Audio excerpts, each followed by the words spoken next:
Swadee krap. Welcome to Thailand News Today, second last day of the week. It's been a very busy week so far.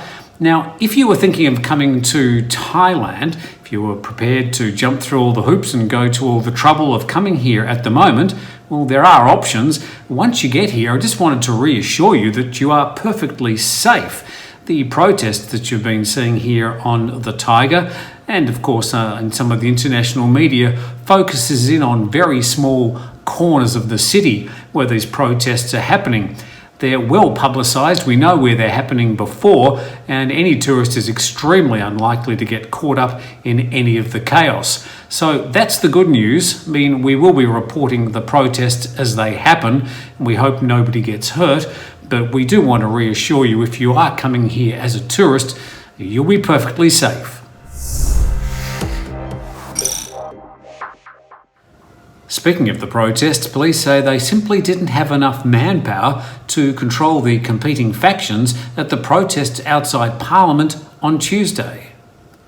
Anti-government activists clashed with pro-establishment groups at the Kiakkai intersection outside the new Thai Parliament, leading to at least 55 people being injured, including 6 who were shot, according to medical officials at the Erawan Medical Centre who attended the wounded. The police have come in for heavy criticism for their failure to prevent violence breaking out between the rival protest groups. Meanwhile, the protests appear set to continue after Parliament yesterday rejected a draft charter amendment by a non-profit human rights group. The petition had the backing of 100,000 signatures. Protest leaders say the decision has left activists with no choice other than to continue with more and larger protests. The Free Youth group accuses parliamentarians of serving a dictator and ignoring the demands of the Thai people. Last night, protesters ended their rally in central Bangkok just before 9 p.m. There was quite a lot of graffiti damage around the area as slogans were written on footpaths and BTS train pylons. The front gate of the adjacent police HQ was also covered in paint. The Thai Health Promotions Foundation says that the COVID-19 pandemic might be responsible for a rise in domestic violence in Thailand. As incomes fall, debt rises and more people turn to alcohol, the foundation claims that incidents of domestic abuse have risen by 66% since March when the COVID restrictions were introduced. The biggest rises are in the south of the country, where cases jumped 48%. Bangkok has recorded the lowest rise in incidents at 26%. Hopefully this is some good news if you are thinking of coming to Thailand, as reports are circulating on social media that some embassies are not insisting on the 500,000 baht in your bank account if you apply for the 60-day tourist visa. Now, this shouldn't be confused with the special tourist visa.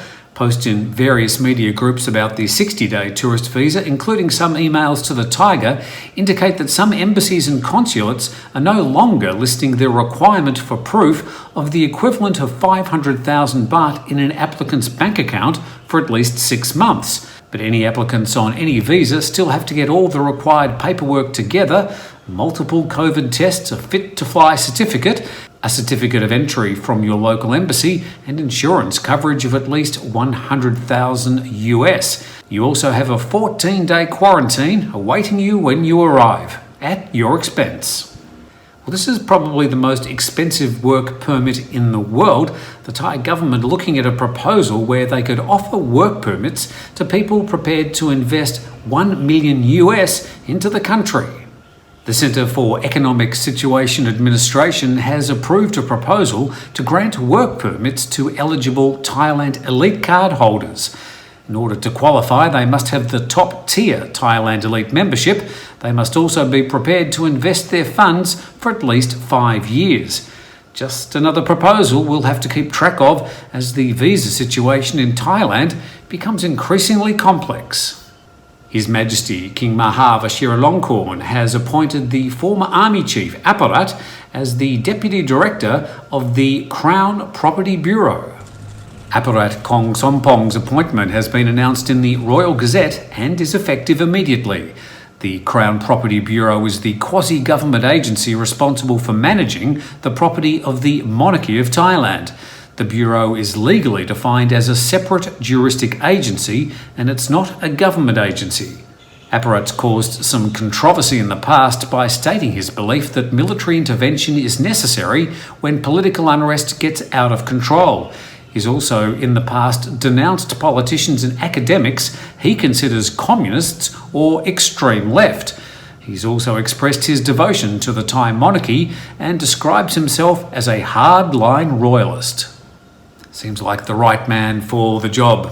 Well, that's all we have for Thailand News Today. Please remember to subscribe to the channel. That really helps us when it comes to Google and things. In the meantime, thank you for watching. We really appreciate it. We'll see you tomorrow.